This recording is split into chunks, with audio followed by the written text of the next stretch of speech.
నమస్తే నేటి వార్తలకు స్వాగతం। నేను కృష్ణకుమారి। వార్తల్లో ముందుగా ముఖ్యాంశాలు।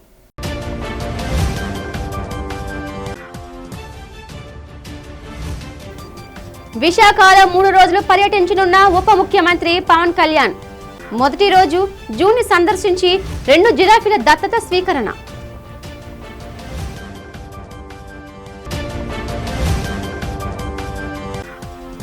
అనకాపల్లి జిల్లా ముత్యాలమ్మపాలెంలో ఘనంగా ప్రారంభం కానున్న అనకాపల్లి ఉత్సవాల ఏర్పాట్లు పరిశీలించి అధికారులకు పలు సూచనలు చేసిన హోంమంత్రి వంగలపూడి అనిత।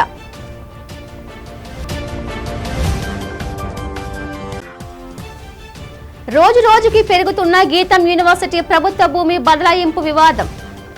భూ బదలాయింపుకి వ్యతిరేకంగా గీతం యూనివర్సిటీ బయట ధర్నా నిర్వహించిన వైసీపీ నేతలు।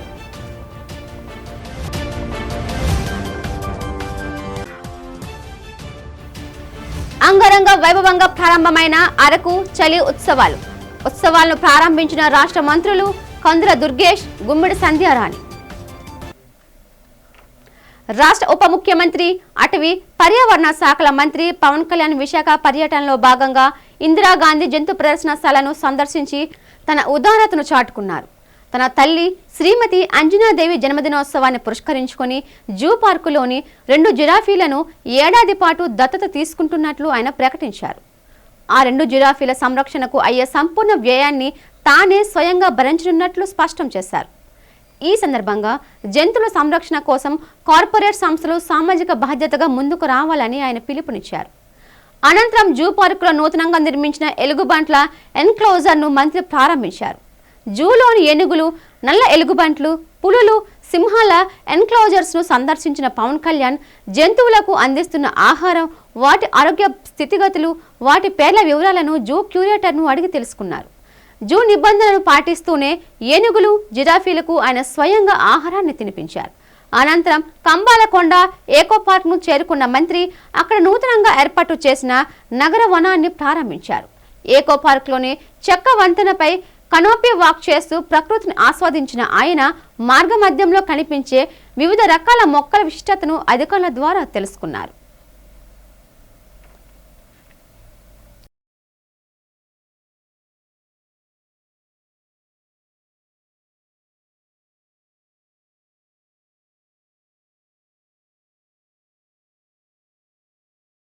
ముత్యాలమ్మపాలెం సాగర తీరంలో నిర్వహించనున్న అనకాపల్లి ఉత్సవ వేడుకలను అత్యంత వైభవంగా, భద్రతాపరంగా పగడ్బందీగా నిర్వహించాలని రాష్ట్ర హోంమంత్రి వంగలపూడి అనిత అధికారులను ఆదేశించారు।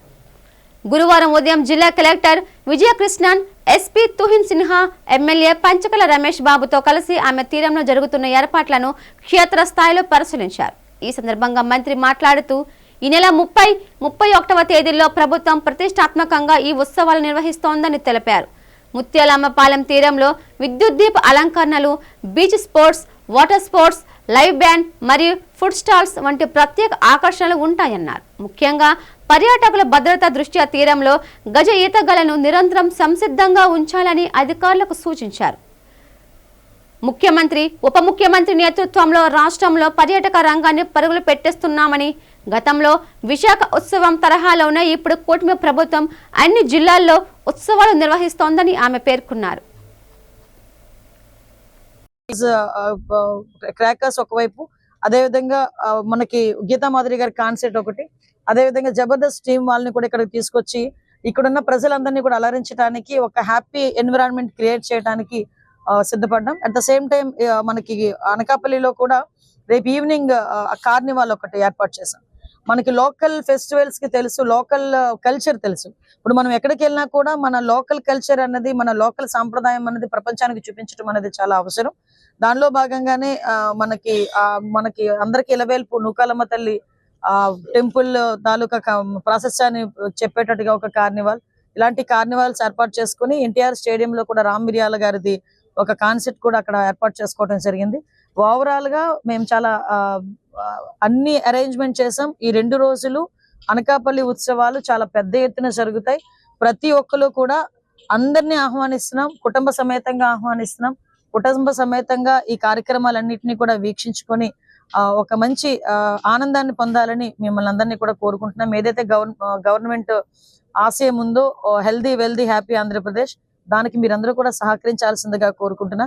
ఎస్పెషల్లీ ముత్యాలంపాలెం గ్రామ ప్రజలకి కూడా నాకు ఒక విన్నపం, ఇక్కడున్న లోకల్ లీడర్స్ కి అందరికీ కూడా నా విన్నపం, ఇలాంటి కార్యక్రమం నాకు తెలిసి ఫస్ట్ టైం మన ముత్యాలంపాలెం గ్రామంలో ఏర్పాటు చేయడం జరుగుతుంది. దీనికి పోలీస్ డిపార్ట్మెంట్ వారికి, రెవెన్యూ డిపార్ట్మెంట్ వారికి కూడా ప్రజల నుంచి కూడా సహాయ సహకారాలు అవసరం కాబట్టి మీరందరూ కూడా ఆ విషయంలో సహాయం చేస్తారని కోరుకుంటున్నా. గీతం యూనివర్సిటీకి 54.79 ఎకరాల ప్రభుత్వ భూమిని బదలాయిస్తూ ప్రభుత్వం జారీ చేసిన ఉత్తర్వులకు వ్యతిరేకంగా వైఎస్ఆర్ కాంగ్రెస్ పార్టీ భారీ నిరసన చేపట్టింది. రుషికొండ వెంకటేశ్వర స్వామి ఆలయం నుంచి గీతం యూనివర్సిటీ ప్రధాన ద్వారం వరకు వైసీపీ నాయకులు భారీ ర్యాలీ నిర్వహించారు.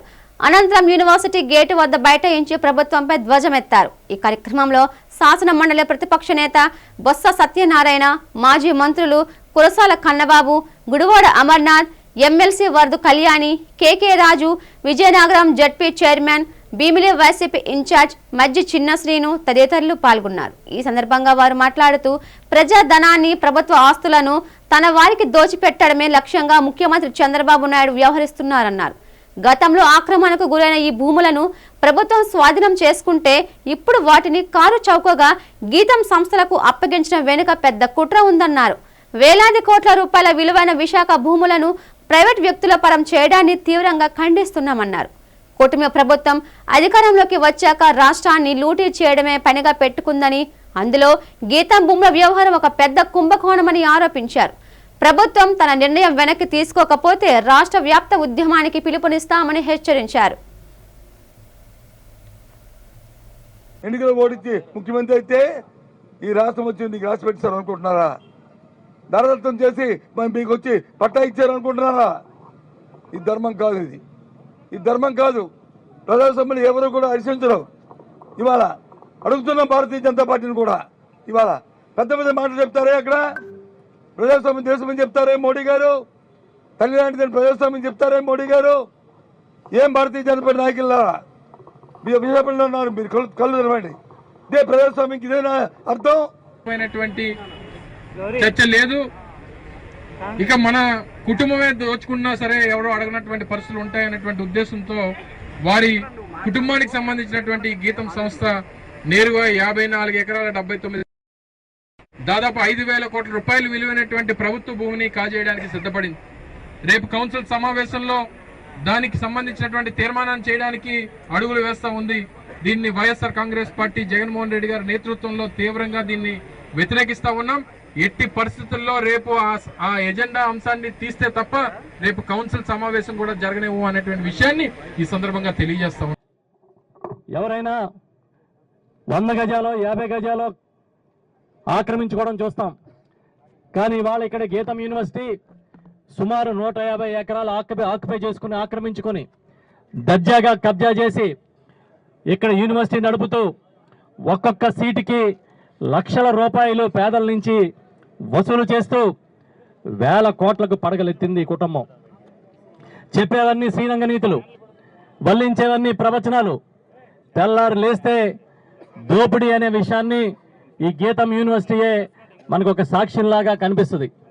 ఇంతకుముందు చంద్రబాబు నాయుడు గారి ప్రభుత్వం ఉన్నప్పుడు 71 ఎకరాలు, ఎకరం 18,000కి ఇదే గీతం యూనివర్సిటీకి ఇచ్చేశాడు. ఆంధ్రప్రదేశ్ తూర్పు తీరాన్ని అంతర్జాతీయ పర్యాటక కేంద్రంగా మార్చడమే కూటమి ప్రభుత్వ సంకల్పమని రాష్ట్ర పర్యాటక శాఖ మంత్రి కందుల దుర్గేష్ స్పష్టం చేశారు. అరకులో నిర్వహిస్తున్న అరకు ఉత్సవ్ 2026లో గిరిజన సంక్షేమ శాఖ మంత్రి గుమ్మడి సంధ్యారాణితో కలిసి ఆయన పాల్గొన్నారు. ఈ సందర్భంగా కళాకారులను మంత్రులు ఘనంగా సన్మానించారు. అనంతరం మంత్రి దుర్గేష్, మంత్రి సంధ్యారాణి మాట్లాడుతూ జల్ జంగిల్ జమీన్ స్ఫూర్తితో అరకును పర్యావరణ హిత పర్యాటక కేంద్రంగా అభివృద్ధి చేస్తున్నట్లు తెలిపారు. స్వదేశీ దర్శన్ 2.0 పథకం కింద 29.88 కోట్లతో బొర్రా గుహలను ఆధునీకరిస్తున్నామని, ఇందులో అత్యాధునిక lighting, flooring, project mapping, EV బగ్గీలు మరియు పర్యాటక సౌకర్యాలు కల్పిస్తున్నామన్నారు. 42.30 కోట్లతో హరిత రిసార్టులను ఆధునీకరిస్తున్నామని చెప్పారు. పర్యాటకాన్ని కాఫీ తోటలతో అనుసంధానం చేసి గిరిజన రైతులకు మేలు చేసేలా ప్రత్యేక కేంద్రాలు ఏర్పాటు చేస్తామన్నారు. అరకు ఉత్సవం మన సంస్కృతిని కాపాడుతూ ప్రాంతీయ అభివృద్ధికి బాటలు వేస్తుందని వారు ఆకాంక్షించారు. ఒక ఉత్సవం బాగా జరగాలంటే ఒక పండుగ వాతావరణం రావాలంటే అందులో పాల్గొనేటువంటి ప్రజల యొక్క ఆనందం కనపడాలి. ఆ రకంగా మీలో ఆనందం కనపడింది.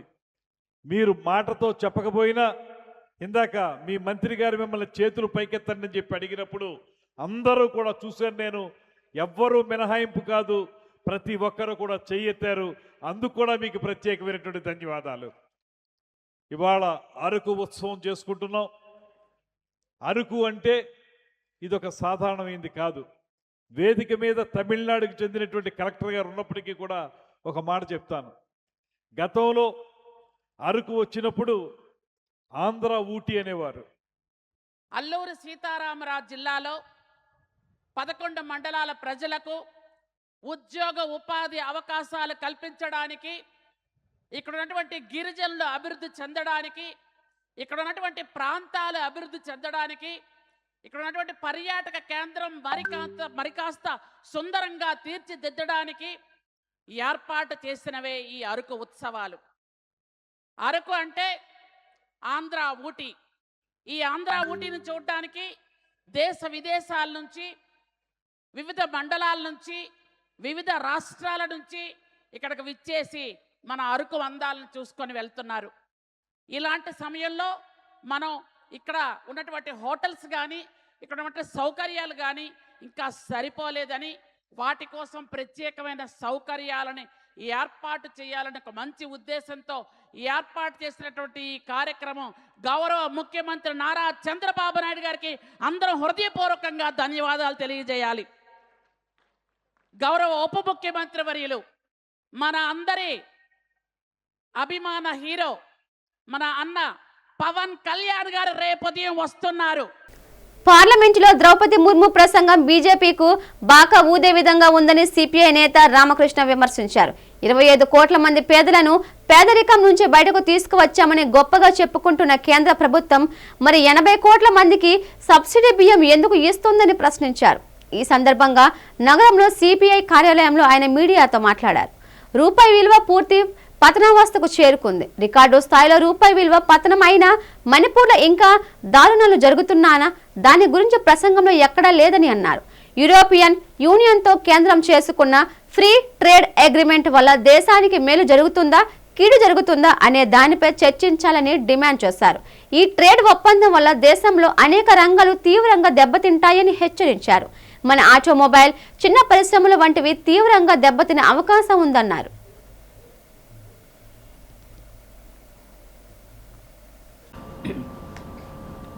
మిత్రులందరికీ నమస్కారాలు. నిన్న ఉభయ సభల పార్లమెంట్లో రాష్ట్రపతి ద్రౌపది ముర్ము గారు చేసిన ప్రసంగము మసిపూసి మారేడుకాయ చేసే పద్ధతిలో ఉంది. ఒక మాటలో చెప్పాలంటే అసలు ఆమె స్పీచ్లోనే 2 భిన్నాభిప్రాయాలు ఆమె వ్యక్తం చేస్తూ ఉంది. చాలా గర్వంగా చెప్పుకుంది ప్రభుత్వం. ఆమె ద్వారా చెప్పించింది ఏమంటే, ఈ దేశంలో 25 కోట్ల మంది పేదలను మేము ఉద్ధరించాము, వారందరినీ కూడా అబవ్ పావర్టీ లైన్లోకి తీసుకొని వచ్చామని చెప్తా ఉన్నారు. మరి 25 కోట్ల మంది ప్రజలు నిజంగా మీరు పేదరికం నుంచి విముక్తి చేసి ఉంటే ప్రపంచంలో ఏ దేశంలో కూడా లేనట్లుగా భారతదేశంలో 80 కోట్ల మందికి వారందరికీ ఉచితంగా మీరు బియ్యం ఎందుకు ఇస్తూ ఉన్నారు, గోధుమలు ఎందుకు ఇస్తూ ఉన్నారు?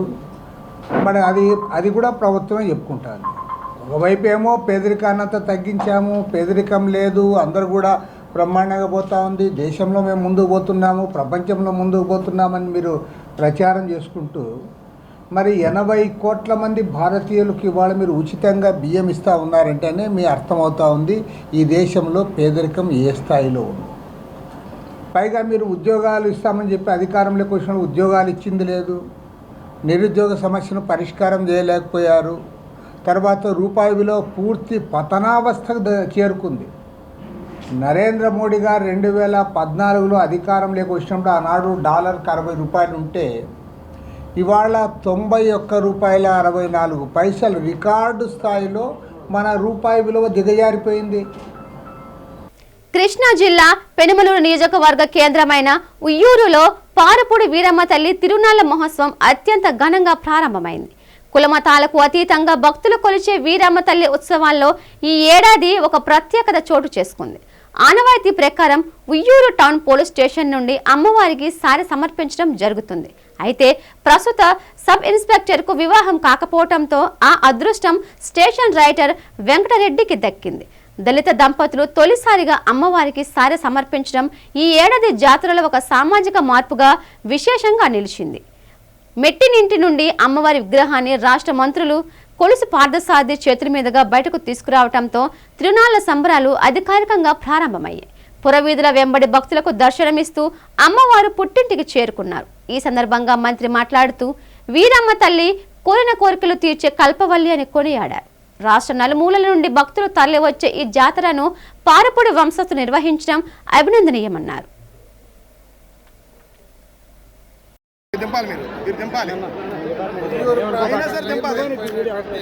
వీరమ్మ తల్లి సంబరాలు ఈరోజు ప్రారంభమైనాయి. మరి కొన్ని దశాబ్దాల నుంచి ఈ చుట్టుపక్కల ప్రజలే కాకుండా రాష్ట్ర నలుమూలల నుంచి కూడా అమ్మవారిని దర్శించుకొని వారి కష్టాలు తీర్చమని, వారికి శుభం కలగజేయాలని అమ్మని వేడుకోవటం అనువాయితీగా వస్తున్న విషయం. అమ్మవారి మహిమ మూలంగా ఈ ప్రాంతంలోని ప్రజలందరూ కూడా సౌఖ్యంగా, ప్రశాంతంగా, మరి వారి కుటుంబాలు కూడా అభివృద్ధిలోకి వస్తున్న విషయం ఈ ప్రాంత ప్రజలందరూ కూడా చూశారు. మరి ప్రతి సంవత్సరం కూడా ఈ భక్తుల నమ్మకంతో అమ్మవారి ఉత్సవాలు ఇంకా ఘనంగా జరుగుతూ ఉన్నాయి. ఎవరికి ఏ కష్టం వచ్చినా కూడా అమ్మ పేరు మీద కోరుకుంటే అమ్మ నెరవేరుస్తుందనే ఒక నమ్మకంతో ప్రజలందరూ కూడా ఇక్కడికి వస్తున్నారు.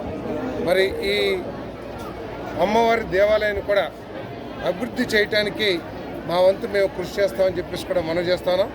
అమ్మవారి దయతో ప్రజలందరూ కూడా చల్లగా ఉండాలని, మరి పాడి పంటలు అభివృద్ధి చెందాలని, మరి పిల్లలందరికీ కూడా బాగా చదువులు వచ్చి మంచి ఉద్యోగాలు వచ్చి అందరూ మంచి ఆరోగ్యంతో ఉండాలని మనసారా కోరుకుంటున్నాను.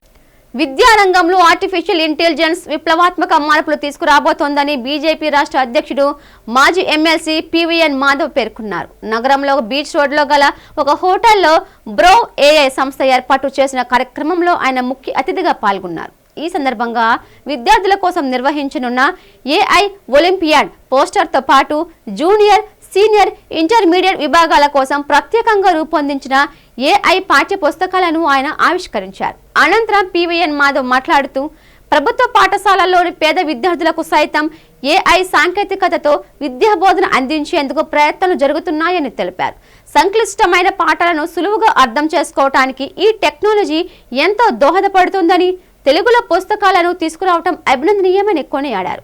నిర్వాహకుడు పృథ్వీతేజ మాట్లాడుతూ 3 నుంచి 5 తరగతులు, 6 నుంచి 8 తరగతులు, 9 నుండి ఇంటర్మీడియట్ వరకు మొత్తం 3 విభాగాలలో ఈ ఏఐ ఒలింపియాడ్ పోటీ నిర్వహిస్తామని వివరించారు. ఈ కార్యక్రమంలో intermediate board RIO Murali, alliance college director Satish Kolla, బ్రో చీఫ్ మార్కెటింగ్ ఆఫీసర్ శిరీష తదితరులు పాల్గొన్నారు. ఇవాళ పృథ్వీ గారి ఆధ్వర్యంలో బ్రో విఏఐ వాళ్ళ సంస్థ యొక్క ఒలింపియాడ్ ఏదైతే నిర్వహించాలనుకుంటున్నారో ఆ యొక్క ఒలింపియాడ్ నిర్వహణకు సంబంధించిన పుస్తక రిలీజ్ కార్యక్రమాన్ని, ఆ పోస్టర్ రిలీజ్ కార్యక్రమానికి రావటం జరిగింది.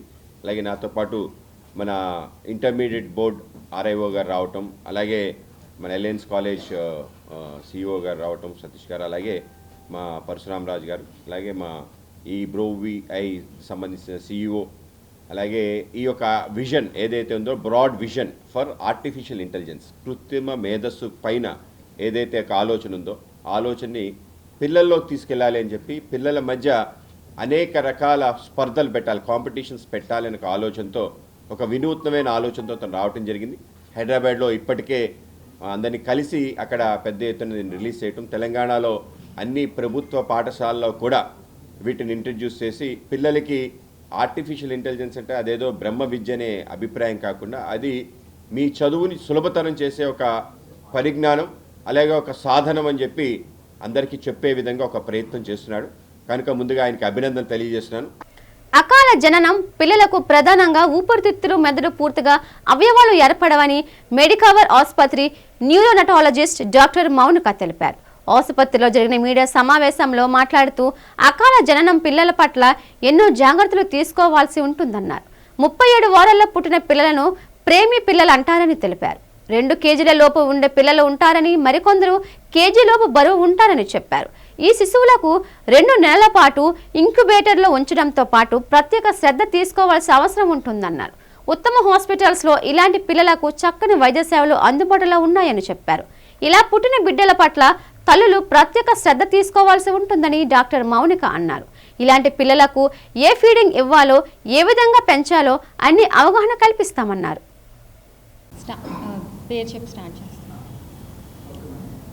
Hello everyone, I am Dr. Maunika, neonatologist of Medicover Hospital. ఇక్కడ ఇవాళ preterm newborn care at home గురించి మాట్లాడాలి. ఇక్కడ మా మెడికవర్ హాస్పిటల్లో 80 to 90% ప్రీటర్మ్ బేబీస్ని చూస్తాం. ఇక్కడ ప్రీటర్మ్స్ అంటే లెస్ దాన్ 37 వీక్స్ జెస్టేషన్లో పుట్టిన బేబీస్ అనమాట. అంటే యూజువల్గా ఈ బేబీస్ 2 kgs లోపు ఉంటారు వెయిట్స్. ఇంకా లెస్ దాన్ 1 kg బేబీస్ కూడా ఉంటాయి. వాళ్ళకి ఇంకా స్పెషల్ కేర్ ఇవ్వాలి, ఎక్స్ట్రా ప్రికాషన్స్ తీసుకోవాలి. Round the clock NICU care ఉంటుంది. సో వార్మర్స్లో, ఇంక్యుబేటర్స్లో లెస్ దాన్ 1 kg బేబీస్ అయితే ఇంక్యుబేటర్స్లో పెట్టి చేస్తాం. ఆల్మోస్ట్ ఒక 1 month, కొంతమంది బేబీస్ అయితే 2 months దాకా కూడా వెంటిలేటర్ కేర్ సపోర్ట్ అంతా ఇస్తాం. కొంచెం వాళ్ళు సస్టైన్ చేసి, అంటే అదర్ ప్రాబ్లమ్స్ ఏమీ లేని స్టేజ్లో మదర్ సైడ్కి షిఫ్ట్ చేయడం జరుగుతుందన్నమాట. సో మదర్ సైడ్ షిఫ్ట్ చేశాక వాళ్ళకి ట్రైన్ చేయడం జరుగుతుంది. అంటే ఎలా కేర్ తీసుకోవాలి, అంటే ఎలా టెంపరేచర్ మెయింటైన్ చేయాలి, ఫీడింగ్ అది ఎలా ఇవ్వాలి, ఇవన్నీ కూడా. యూజువల్గా ఈ బేబీస్కి 1.5, 1.8 kg వెయిట్ వచ్చాక టెంపరేచర్ బాగానే మెయింటైన్ చేస్తూ, ఫీడింగ్ బాగానే తీసుకుంటూ ఉన్న స్టేజ్లో డిశ్చార్జ్ చేస్తాం. విజయనగరం జిల్లా గుర్ల మండలం నడుపూరు గ్రామంలో ఏసీబీ అధికారులు గురువారం మెరుపు దాడులు నిర్వహించారు. ఏసీబీ విభాగంలోనే హోంగార్డుగా పనిచేసిన శ్రీనివాసరావు అత్తవారి ఇంటిపై ఈ సోదాలు జరిగాయి. గతంలో ఏసీబీలో పనిచేస్తూనే ఆదాయానికి మించిన ఆస్తులు కూడబెట్టారనే ఆరోపణల నేపథ్యంలో శ్రీనివాసరావుపై విచారణ ప్రారంభమైంది. ఈ ఆరోపణల కారణంగా గత కొన్ని నెలలుగా ఆయన్ను విధుల నుండి అధికారులు తొలగించారు. అయితే తాను అక్రమంగా సంపాదించిన ఆస్తులను, కీలక పత్రాలను అత్తవారింట్లో దాచినట్లు అందిన విశ్వసనీయ సమాచారం మేరకు ఏసీబీ బృందం తనిఖీలు చేపట్టింది. ప్రస్తుతం నడుపూరులో సోదాలు కొనసాగుతున్నాయి. ఈ తనిఖీల్లో స్వాధీనం చేసుకున్న వివరాలను అధికారులు అధికారికంగా తెలియాల్సి ఉంది.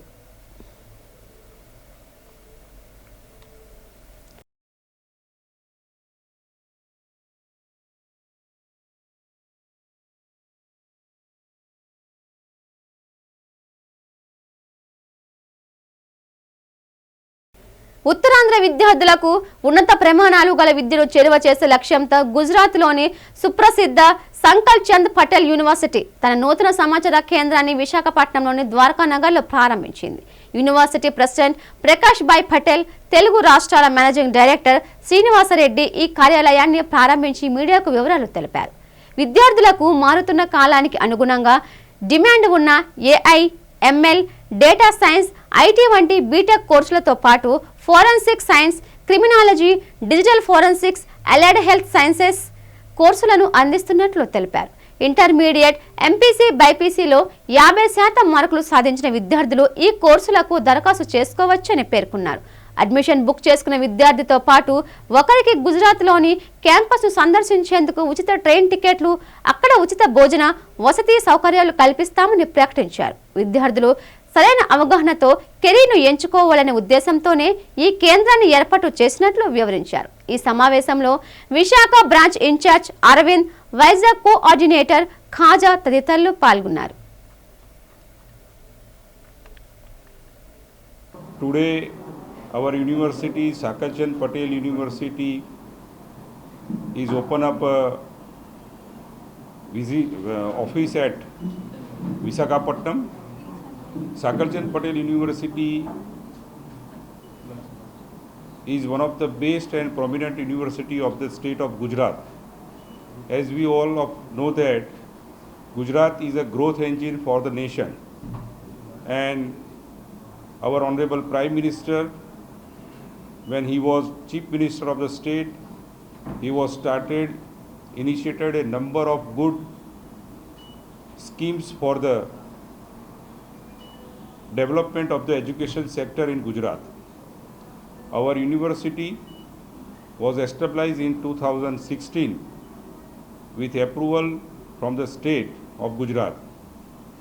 Our trust was started in 1942 before freedom of our country, and since then till today we are catering better healthcare services and education to the citizen of our nation. At present, more than 12,000 students are studying in different faculties of our university. We are offering 15 different courses in our university. We are offering medical, dental, Ayurveda, homeopathy, nursing, physiotherapy, pharmacy. Parvathipuram Manyam జిల్లాలో మాదక ద్రవ్యాలు మత్తు పదార్థాల నివారణకు విస్తృత స్థాయిలో తనిఖీలు నిర్వహించాలని జిల్లా collector doctor N Prabhakar Reddy సూచించారు. గురువారం జిల్లా కలెక్టర్ కార్యాలయ సమావేశ మందిరంలో ఏర్పాటు చేసిన జిల్లా స్థాయి మాదక ద్రవ్యాల నియంత్రణ కమిటీ సమావేశంలో జిల్లా కలెక్టర్ పాల్గొన్నారు. ఈ సమావేశంలో జిల్లా కలెక్టర్ మాట్లాడుతూ మాదక ద్రవ్యాల రవాణా నివారణకు పోలీసు, ఫారెస్ట్, ఎక్సైజ్ శాఖలతో జాయింట్ ఆపరేషన్స్ నిర్వహించాలని తెలిపారు. బస్సులు, రైల్వే స్టేషన్లలో డాగ్ స్క్వాడ్ తో తనిఖీలు చేయాలని సూచించారు. మాదక ద్రవ్యాల రవాణా, విక్రయం, సరఫరా చేసే వారికి శిక్షలు పడే విధంగా కట్టుదిట్టమైన ఆధారాలు సమకూర్చాలని ఆయన అన్నారు. అటవీ ప్రాంతం ద్వారా జరిగే రవాణాకు అటవీ శాఖ అడ్డుకట్ట వేయాలని ఆయన సూచించారు. గ్రామ స్థాయిలో అవగాహన కార్యక్రమాలు నిర్వహించి గంజాయి, ఇతర మత్తు పదార్థాలు చెడు ప్రభావాలను వివరించాలని ఆయన ఆదేశించారు. ఎవరైనా అనుమానాస్పదంగా కనిపిస్తే వెంటనే పోలీసులకు సమాచారం అందించాలని కోరారు.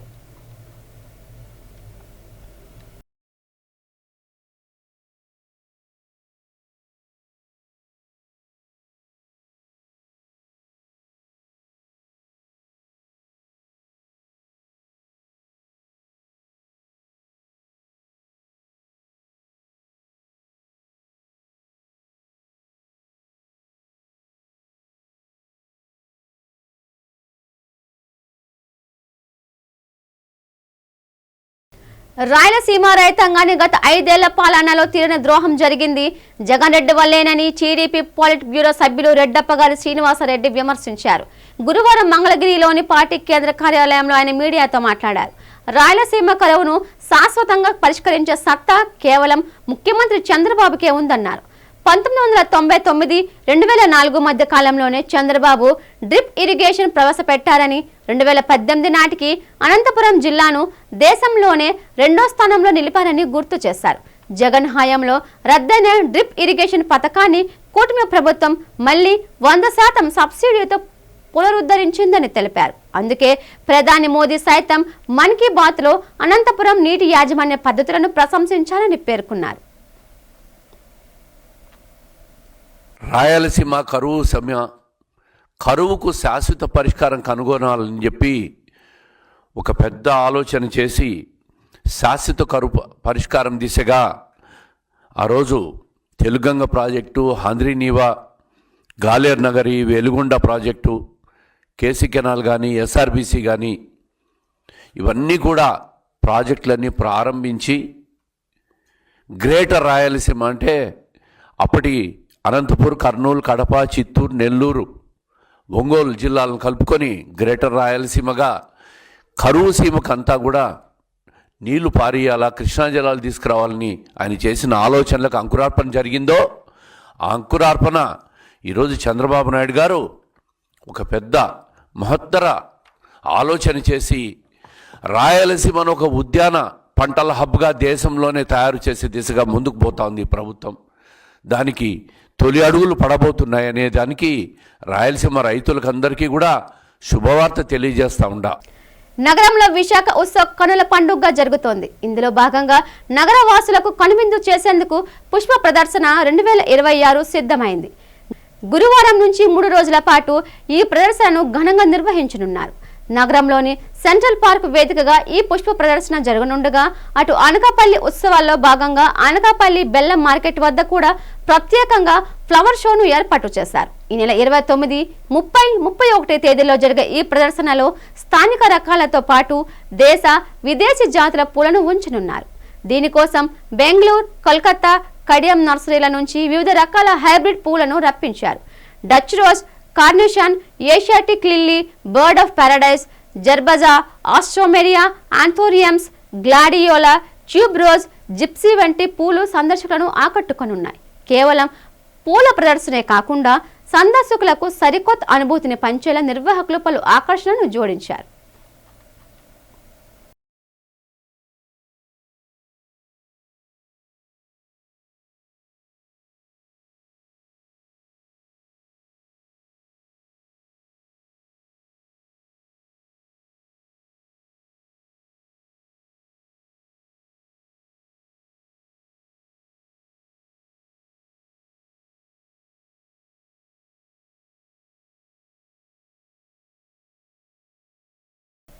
వార్తలు ముగించే ముందు ముఖ్యాంశాలు మరోసారి.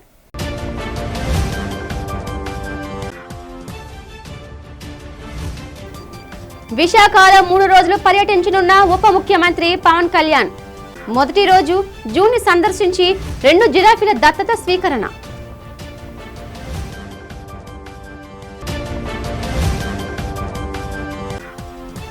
అనకాపల్లి జిల్లా ముత్యాలమ్మపాలెంలో ఘనంగా ప్రారంభం కానున్న అనకాపల్లి ఉత్సవాల ఏర్పాట్లు పరిశీలించి అధికారులకు పలు సూచనలు చేసిన హోంమంత్రి వంగలపూడి అనిత.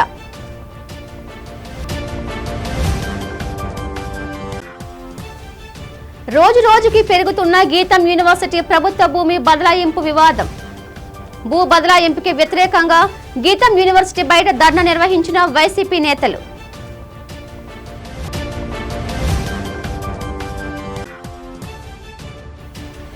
అంగరంగ వైభవంగా ప్రారంభమైన అరకు చలి ఉత్సవాలను ప్రారంభించిన రాష్ట్ర మంత్రులు కందుల దుర్గేష్, గుమ్మిడి సంధ్యారాణి. ఈ వార్త ఇంతటితో సమాప్తం. నమస్తే.